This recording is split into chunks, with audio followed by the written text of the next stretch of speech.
Всем добрый вечер. Итак, друзья мои, я решила вам рассказать о Масленице. О Масленице и про Великий пост. В моем рассказе, быть может, вы найдете много фактов, о которых мы уже слышали не раз. Может быть, я донесу до вас и новые сведения об этом празднике. И это будет вам полезно знать. Но как бы там ни было, все это вместе собранная, очень нужная информация, которая не помешает вам узнать. Тем более, что вы знаете, что я объясняю все на простом языке и без каких-то сложных моментов. То есть главное донести на простом языке любую информацию. Все гениальное просто, не просто так сказано. Итак, Масленица. Зима заканчивается, подходит к концу. Мара постепенно уступает свои владения силам весенним. Ну, после уже летним, осенним, естественно, пока еще раз она придет. Что это за период? Весна, лето, осень. Это период земледельчества, начало работ крестьянских, работ для людей, которые занимались скотоводством. Чаще всего это все замещали. Далее, лето, в основном это в поте лица работа. Есть такая восточная поговорка: один летний день покормит всю зиму. То есть это очень важный период для собирания урожая, для пополнения запасов, для закруток, для соления, там, для сушки всяких там различных трав, не только трав, фруктов, овощей и прочее. Одним словом, подготовка к зиме. Практически эти все 9 месяцев, которые после зимы приходят, они обеспечивают пропитанием всю зиму. И самое интересное, этим заняты не только люди, но еще и животный мир. Они собирают припасы, они рождают, как правило, весной, чтобы уже к лету, к осени потомство окрепло, и зимой они уже довольно, скажем, взрослые, да, особи и могут позаботиться о себе всю зиму. То есть мир, природа пробуждается. Поскольку в основном крестьяне, естественно, занимались земледельчеством, понятное дело, что крепостные принадлежали церкви, принадлежали бояринам, князьям и прочее. То есть они были барские. Естественно, что они работали и на барина, и на себя, платили и оброк, и работали, то есть отдавали дань работой на полях своего хозяина. И всем им нужно было начать этот сезон. Самое главное, припасы заканчивались. Зимние запасы заканчивались, но нужно было встретить весну, весеннее равноденствие. Поскольку это в основном начало сельскохозяйственных работ, и покровителем сельского хозяйства, покровителем скотоводчества, покровителем лесов являлся бог Велес. Кстати, слово Велес и волос – это одно и то же. Считалось, что если ребенок рождается волосатый, если человек сам по себе волосатый, то он под покровительством Велеса. Вы знаете, очень часто я замечаю вот это совпадение, что человек волосатый, он, как правило, хорошо живет, он зажиточно живет, он живет в достатке, ему везет с деньгами. Замечали? Или ребенок, который рождается, вот у него вся спина или там плечи волосатые, иногда родители пугаются такого, вот прям щетина, а потом она сходит. И такие люди со временем, действительно, в будущем показывают себя как очень хозяйственные, очень хорошо зарабатывающие люди. Считается, что они под покровительством бога Велеса. Так что слово «волос» от его имени исходит. Велесатый или волосатый. Вот часть Велеса, имеющий часть Велеса, имеющий покровительство Велеса. Итак, пойдем дальше.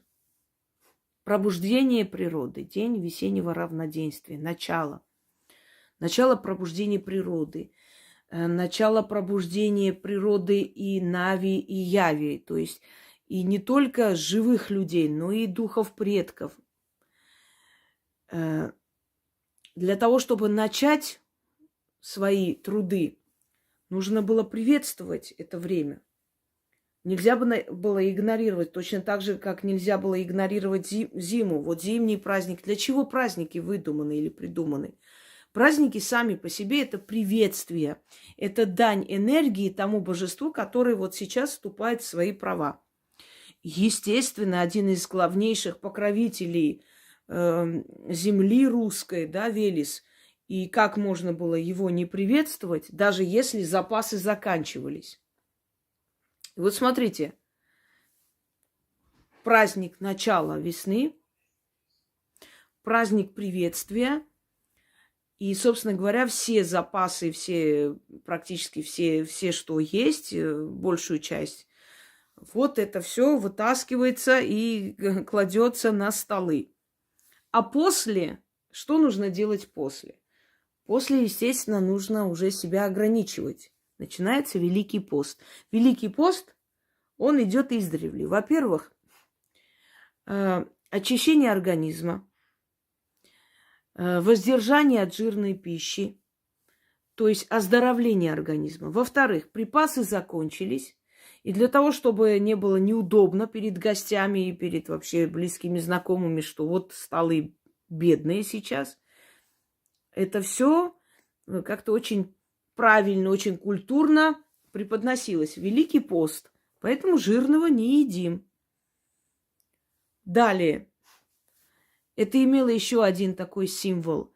Нужно было помнить о тех людях, которые голодают, которые живут впроголодь, которым не так легко и просто жить, как, например, людям, у которых больше возможностей. Это тоже носило определенный символический характер, чтобы люди задумывались о том, что, оказывается, не все живут хорошо.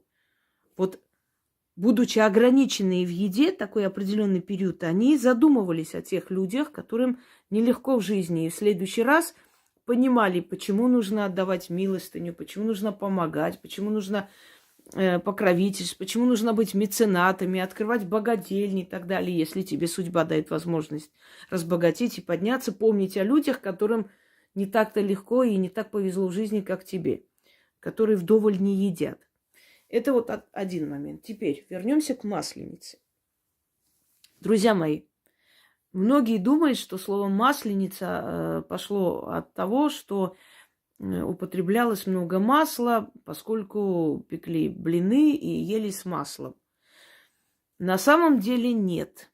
Масленица – это от выражения «подмаслить», подмасливание солнца, то есть понравится солнцу. Сделать все для того, чтобы солнце покровительствовало им все это время, поскольку солнце считалось символом перерождения, символом изобилия, то солнце подмасливали, то есть приветствовали солнце. Приветствовали начало плодородного времени, которое им должно было дать возможность в дальнейшем, да, получить хороший урожай, чтобы было яркое солнце, чтобы была теплая погода, теплые дни, то есть чтобы урожай поспел, чтобы не было слишком много дождей или там, может быть, града, чтобы урожай не испортился. Подмаслить солнце, понравится солнцу. Показать ей свое почтение настолько, чтобы солнце не обидело, не обделило их все эти месяцы, пока они будут... Ведь от этого зависела жизнь человека. Насколько у него будет урожай, сколько у него там будет добра. И от этого зависела жизнь, потому что было много детей, всех нужно было кормить. Не было такой возможности, как бы, знаете, и государство тогда пенсии не платило, и пособие в том числе. Каждый на себя рассчитывал. Итак, подмаслить солнце, понравится солнцу. Символические блины, которые пекли, иногда добавляли муку гречневую. То есть гречневая мука давала такой оттенок красноты, символ солнца. Масло, жир, символ плодородия земли. Есть выражение «жирная земля». Знаете такое выражение? То есть земля, которая очень насыщена всеми теми полезными ингредиентами, которые помогают вырастить там хороший урожай культуры. Вообще у славян была традиция одну часть земли, значит, оставлять на несколько лет, потом переходить на эту часть и оставлять ту часть земли, на которой сажали. Считалось, что землю нужно оставлять, чтобы земля отдохнула. Постоянно сажая на этой земле, они как бы окончательно ее выпивали, забирали все полезные вот эти элементы, и земля становилась неплодородной. Итак, масло, подмасливать, понравится солнцу, солнечному богу. Второй момент – символ жирной, богатой земли, масляной земли. Далее, блины как символ солнца. Съедая блин, люди становились частью вот не просто этого праздника, частью поклонения солнца. Считалось, что каждый раз, съедая блин, они как бы присоединялись к этой общей энергии солнца и получали некое благословение для себя. Первая часть масленицы, сладкая масленица. Потом идет более такая вот как бы праздничное время масленицы. Несколько этапов масленицы на самом деле. Первая часть масленицы называлась сладкая масленица, а потом... а вторая часть называлась широкая масленица, когда уже основные традиции, обычаи вот уже как бы праздновались к концу масленицы и начало посевных работ. С одной стороны, это считалось и началом года, символическим началом года, потому как пробуждение природы, начало новых посевных сезонов, начало нового как бы урожайного года и так далее. Итак, блины, подмасливание солнца, масло как символ жирной земли, то есть благодатной земли. Далее одевали всякие маски зверей и в основном медведя. Медведь считался священным животным, и считалось, что если в костюме или в маске медведя делать несколько кругов вокруг своего дома, то твой дом будет, значит, опоясан определенным оберегом, и весь год можно спокойно жить и не бояться ни пожаров, ни каких-то катастроф, ничего-либо еще. Более того, что если человек, который болел смертельно, мог дожить до Масленицы и переодевался в медвежью шкуру и танцевал в кругу людей, то есть выражал свой почет и уважение Велесу, то его болезнь могла уйти. Далее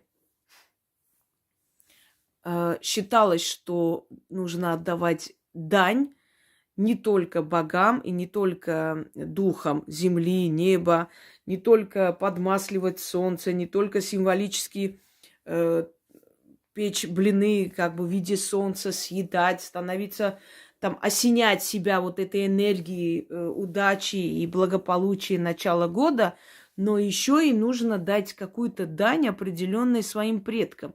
А какую дань можно дать своим предкам? Что?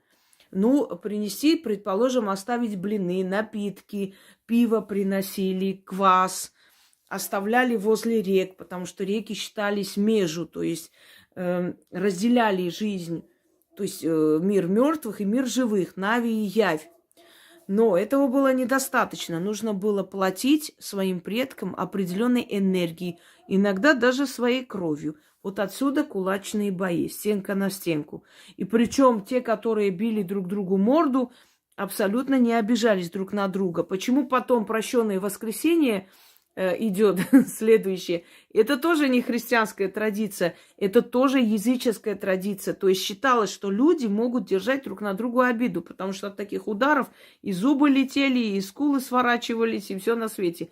Но чтобы люди потом не держали друг на друга обиду, прощенное воскресенье садились, ели вместе блины, заканчивали масленицу, сжигание чучела, к чему мы сейчас тоже дойдем, и заканчивалось, то есть это все нужно было оставить в прошлом. Нельзя было обижаться на кулачный бой, который проводили в Масленицу. Считалось, что кровь, которая пролита в Масленицу, она сакральная, то есть от драки люди могли быть и ранены, и тяжело ранены уходили, что тот человек, который пролил свою кровь, то есть отдал свою кровь своим предкам, что он получил от них благословение. Поэтому не жалели себя, бились насмерть. И, собственно говоря, потом назначили призы там победителям и прочее. Это позже, намного позже. Но кулачные бои считались очень даже достойным занятием. И хочу вам сказать, что даже цари участвовали в кулачных боях. В частности, Петр Великий очень любил Масленицу и праздновал различные там, всякие там выдумывал интересные моменты празднования Масленицы. И обожал это показывать иностранцам, потому что они удивлялись вот этому широкому празднику. Этот праздник был настолько дорог народу Руси, что даже христианство не смогла вытравить. И, пришлось христианству с этим смириться. Правда, немного переделали на свой лад. Так вот, кулачные бои – это дань, определенная дань предкам, их душам, энергии, которые они тратили во время драки, и кровью. Кровью, которая имела сакральное значение. Считалось, что таким образом они платят за благополучие и получают благословение предков. Потом прощенные воскресенья садились и прощали друг друга за все и все обиды, то есть обнуляли все и входили в Новый год, в новое время, да, в новый посевной сезон и прочее, уже такие очищенные, все такое. Последний день Масленицы ходили в баню и после начинали соблюдать очень строгий пост. Во-первых, уже говорю, очищение организма, которое требовалось после такой вот обильной еды и угощения. Обильная еда должна была быть. Считалось, что чем больше ели, чем больше угощали, чем столы были богаче, тем лучше будет год. Потому что они ничего не пожалели, чествовали, приветствовали начало нового сезона, нового года. То есть начало прихода весны, то есть Велеса, покровителя. Далее. Теперь вернемся к чучелу Масленицы. Почему сжигали? Чучело Масленицы на самом деле многие олицетворяют со злом, что вот сжигали зло, оставляли плохое. Нет, на самом деле это кукла плодородия, символ плодородия. Символ плодородия сжигали и таким образом его усиливали, активизировали с помощью огня. То есть вот все пожелания, все мысли, все чаяния, которые связывались с этим новым сезоном, это все отдавалось кукле. Каждая семья приходила, привязывала ленту, кто-то что-то там приносил, какие-то бусы вешал на эту куклу. То есть каждый что-то приносил свое, со своими мыслями, со своими желаниями, чаяниями. И вот эту куклу наряжали, а потом сжигали. Сжигали, и потом пепел брали, и каждый этот пепел рассеивал у себя в поле. То есть каждый собирал пепел себе, например, 7 селом. Каждая семья брала какую-то часть этого пепла, и это все рассеивали на своем поле. Это считалось символом плодородия. То есть они осеняли себя вот этим началом. Вот они же сожгли это чучело, активизировали вот эту удачу. Каждый свое принес туда, украсил эту куклу, да, это чучело Масленицы. Сожгли, то есть дали силу путем огня, а потом брали и пепел сеяли на полях как символ плодородия. Далее. А вот что касается того, что в Масленицу скидывали болезни. Масленицу скидывали болезни. Я даже вам подарю один такой ритуал, который можно проводить не только в Масленицу, но... Так вот, куклу наряжали своими вещами, старыми вещами, обносками, наговаривали, начитывали, и эти куклы жгли, но жгли перед тем, как сжигали большое чучело масленицы, то есть символически последний день уже почти широкую масленицу, когда праздновали, перед широкой масленицей нужно было сжечь вот эти вот маленькие куколки со своими старыми вещами, что означало, что старая доля сожжена, уничтожена символически, и начало новой доли. Хочу вам сказать, что кулачные бои в масленицу, вообще драки, и желание отдавать сакральную дань своим предкам была настолько велика, что некоторые специально ходили к колдуньям, платили им, и те ставили на них обереги, чтобы они не чувствовали ударов, чтобы им было не больно, чтобы их раны заживали быстрее, то есть чтобы они побеждали в кулачных боях, чтобы они потратили много сил и энергии, но при этом остались как можно менее... скажем так, менее пострадавшими, да, так скажем. Тем самым оплачивали, отдавали дань предкам. Вообще Масленица веселый праздник, естественно. И самое главное, это символическое, знаете, такое приветствие новой эры, начала. И каждый старался отличиться. Каждый старался звать к себе гостей, открывать столы. Если это делалось на улице, то выносили, естественно, из дома продукты и все красиво накрывали и прочее. Угощали. Вот поэтому иностранцы очень удивлялись. И когда попадали в Масленицу, они вот отсюда и описывают широту русской души, щедрость, там, вот гостеприимство. Вот Масленица, как правило, попадали в Масленицу. Старались угостить как можно больше народу икрой, блинами, там, водкой, естественно, понятное дело, различными пряниками, сладостями и прочее. Считалось, что чем больше ты отдашь, тем больше тебе Велес вернет в этом году. Ты же ради него это делаешь, эти затраты.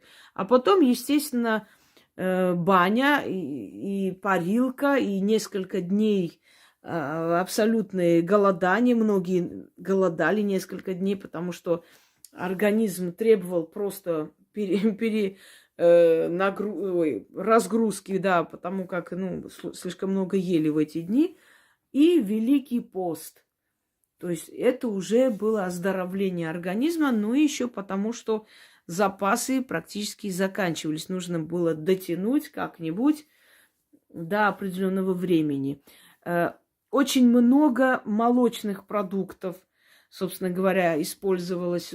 Сырное, есть сырная неделя Масленицы, когда очень много сыра, очень много свежего молока, очень много, значит, творога ели в это время. Почему? Потому что, как правило, коровы рожали как раз вот в этот сезон. Они ближе к весне рождали телят, так уж рассчитывали. Может быть, хозяева сами как так рассчитывали, или природный мир брал свое. Потому как я говорю, что рождали в это время, и уже весна, лето, осень, уже достаточно большие были телята, чтобы выжить зимой. Долгой зимой, суровой зимой, смотря какая часть России, собственно говоря. Есть зимы, которые длятся намного дольше. И, естественно, они давали... молоко, изобилие молока было как раз приходило вот на Масленицу. И поэтому молоко было использовано во всем и всегда. Сыр, творог, масло, сливки и прочее, прочее. Вот молочная неделя или сырная неделя, так называлось это время. Одним словом, друзья мои, нужно ли праздновать Масленицу? Конечно, да. К сожалению, последние годы я очень редко праздную, вообще времени нет. Языческие праздники, естественно, с радостью бы праздновала, старалась это делать одно время, потом уже все меньше и меньше времени. Но если у вас есть такая возможность праздновать Масленицу, делайте это с радостью, делайте как как там на современном сленге, по полной программе, потому что вы тем самым отдаете определенную дань богам плодородия. И они вам это будут возвращать. Но у кого нет возможности праздновать, и тем более сейчас такое неспокойное время, к сожалению, что ж теперь делать? Хотя бы знайте, что это такое, для чего это делалось, и по мере возможности празднуйте, как только у вас будет такая возможность, как только представится случай. Всем удачи и с Масленицей вас всех!